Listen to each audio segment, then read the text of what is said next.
GSI International India headquarters at Bombay with Mr. Ramit Kapoor, the Managing Director, GSI India. Thank you so much. It's a pleasure to do this interview, long pending, and Yes. the GSA has been doing some amazing work for the industry.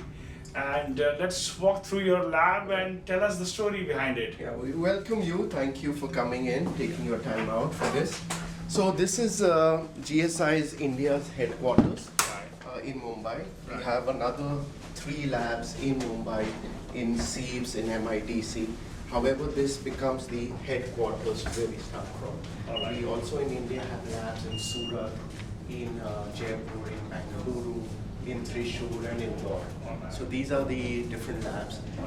So I'll take you actually sneak peek into the lab to see what we do. To this state-of-the-art lab and a lot of research work, I believe you do R&D. Yeah. So we talk about that.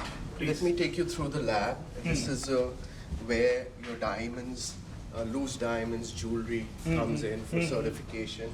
So we have different experts doing different kind of jobs. You can see they're analyzing star melee diamonds, assorting them. So you can see the team is evaluating So them. all are your qualified graders. Yes, so gemologists Gemologist. need to have a minimum 5-year experience. Even if they don't, we Right. train them for over a year and then they become gemologists. So what you see out here is evaluation of the loose diamonds. Okay. Let's we'll further Walk move through, to yes. the other activities which are being done. Here you can see even mounted jewelry being evaluated. Here we are checking for the clarity of the diamonds, and then using some reference master stones for color, we'll be evaluating what the color of the diamonds are. All right. In this particular jewelry, you also see some fancy yellow color diamonds, but whether they're really natural or are they treated, we will see that in the research department. Okay. Yeah. And so you're doing, of course, you're well known for studded jewelry, and then you have something called, which is the mounts, which comes here, and then you have those melees and loose stones coming in, right? These are the 3 broad categories. Exactly, other than gemstones. Other than gemstones. So what you see out here is the color of the diamond being evaluated. So the gemologist is using a reference master stone set, a color master stone set, and comparing the diamond which needs to be evaluated for color. So when they evaluate the color, they decide what the color is. They are going to, the next step would be to check for the fluorescence of the stone. All right. Does it have fluorescence? So if you notice out here, the stone has some medium fluorescence. So diamonds would fluoresce in maybe faint, medium, or strong, or none. True. Most of the diamonds would be none, but then they show some amount of fluorescence which is mentioned onto the certificate. Correct. So if the fluorescence is very high, strong, then it affects the value of the stone also. So it has to be put in. So Ramit bhai, today the biggest challenge is the lab-grown disclosure and natural diamond. So that is where the certification becomes even more important and more responsible. So true. So to identify a lab-grown diamond from a natural diamond or other way around, what are the steps you are taking? So the initial step is called initial screening. So we have screening equipment which is very sensitive and very fast equipment. So initially the loose diamonds or jewelry are evaluated on that. If it passes the screening equipment, which is highly sensitive as I mentioned, then they pass. However, if there are certain stones which show as refer for further test or show some peculiar characteristic which needs further analysis, then we take them on to our research department where we do further testing on them too. And this holds good both for the loose diamonds and the studded? Exactly. Even if it's in the mounted condition, the most tiniest, smallest of diamonds in the mounted, like we say in the trade as -2 sieve size, all that can be identified in today's date with highly sophisticated. So in terms of a diamond entering your reception, let us say at the window level, and going through all the process and getting certified, how many processes it goes through? So if it's a loose diamond, it will be checked for the measurements of the diamond. It will be laser inscribed, the clarity, the color is checked, the polish symmetry. So there are about close to 14 parameters on which a loose diamond is evaluated. However, in mounted jewelry, it is more as a you can say like a group call, so not like an individual call. So like a split grade, like not VS1 or VS2, but the jewelry has VS quality diamonds, or the color of the diamonds are GH and not Right. because they're in the mounted condition, so that's the best analysis.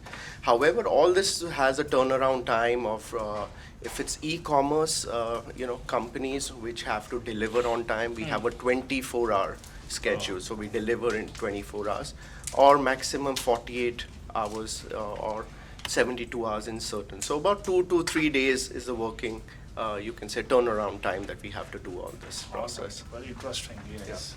So what I'll do is now I will take you to the research room. That's very Sure. interesting because Sure. That's important. that is something which is, That is what 5 GSI years ahead. is known for today, the research.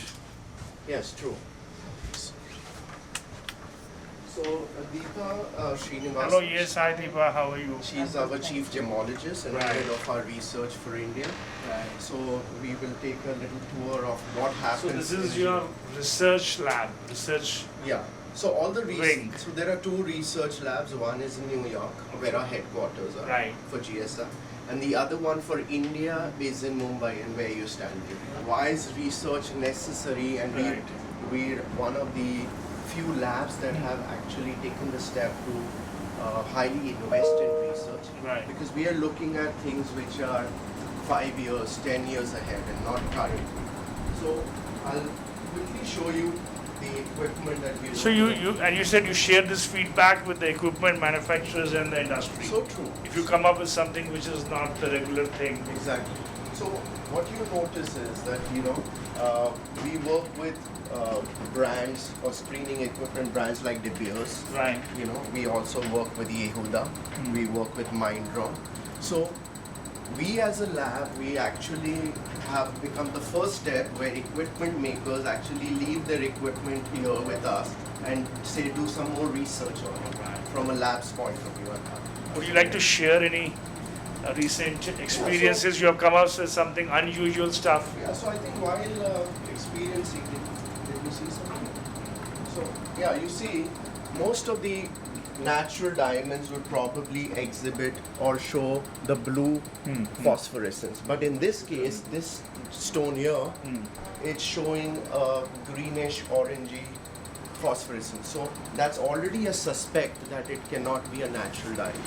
So it could be thousands of stones, but even if there's one stone, it is then moved on for further tests. So now from here, this stone will be pulled out and put on other equipment to identify is this natural, or it could be lab grown. So because even natural diamonds show different colors of fluorescence.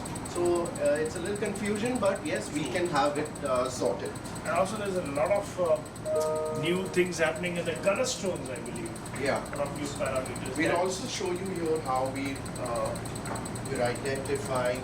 Here you can see a piece of jewelry. Jewelry is put into the screening equipment, may be number of pieces, and if you look closely, whatever is showing blue Right. is natural.